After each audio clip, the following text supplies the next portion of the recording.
What's up, everybody? Thanks for tuning in again. For 4 years, Democrats and liberals fought for open borders. How's it working out for them? Find out next. This is Reality Unplugged.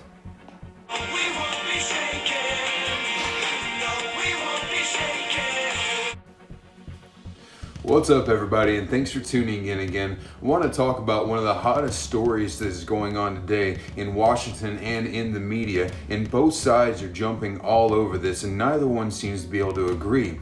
The reason they can't seem to be able to agree is no one is allowed to get any actual information. Now, anytime the government is doing anything that they will not let the public see, you can be guaranteed of one or two things. Either one, it threatens national security, or two, it's dangerous or embarrassing for the policies that the government and powers put in place. This happens to fall under both. But recently today on Fox News, we finally got some pictures of the crisis on the border. Sending out a message that everyone is welcome in our country and no one will be turned away from leaving a bad situation to come to our land of opportunity sounds good, but it's classic virtue signaling, because as much as we would love to be able to take everybody in and give them the opportunities that America presents, unfortunately, we simply do not have a system that just lets people come in undocumented with no way of tracking them, way of keeping them fed, occupied, or win jobs that will make them become productive members of society. The way our great country works is when everybody works together. Everyone has a job. Everyone has a social security number. With that social security number, we pay our taxes, which go to building the society that we live in.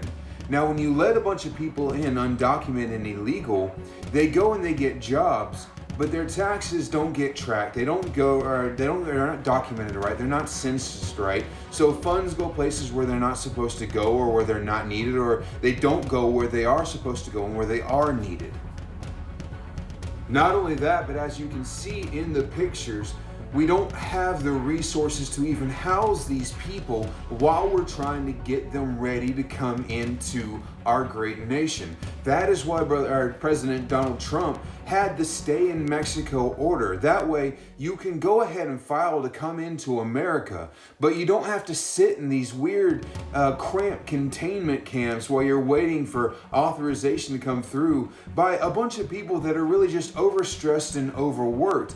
These people who go to work at the border, they care about people. But when you have to deal with thousands of people a day, a lot of stuff starts slipping through the cracks, especially children.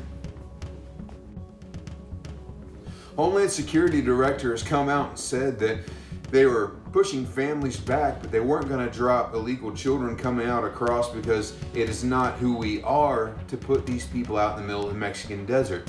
I agree with this. But the problem doesn't come from what is happening at the border right now. The problem comes from the fact that President Biden, without an educated decision, just sent the word out to Mexico saying, just come on and we'll go ahead and take you.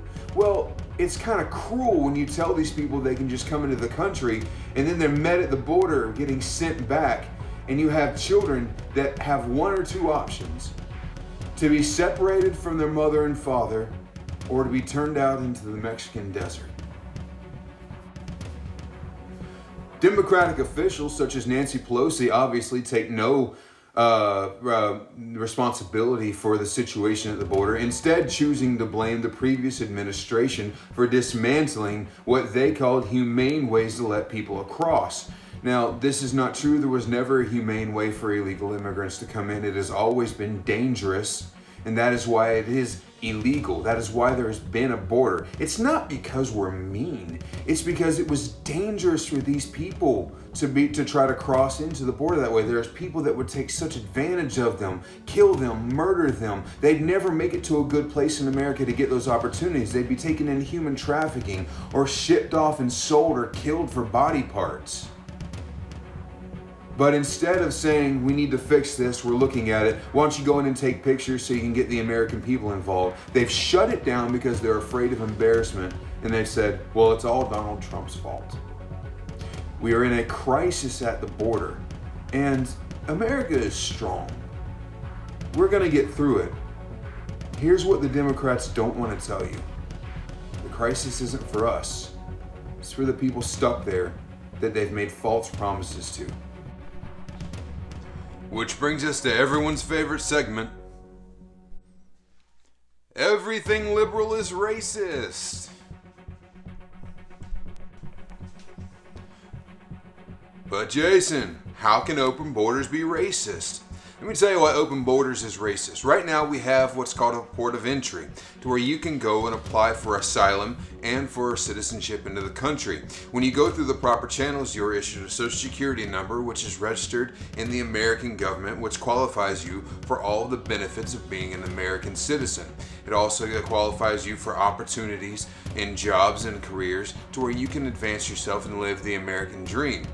But when you open borders and people come across without being documented and they don't get their social security numbers and they go through back doors and black markets to get those things, they are denied the opportunities that their white citizen counterparts have. Therefore, open borders is racist. Thanks again for watching, everybody. If you haven't done it already, hit that bell icon, subscribe so you can stay up to date with all of our new content. Leave me a comment below. Let's start a conversation. This is Reality Unplugged, praying for America.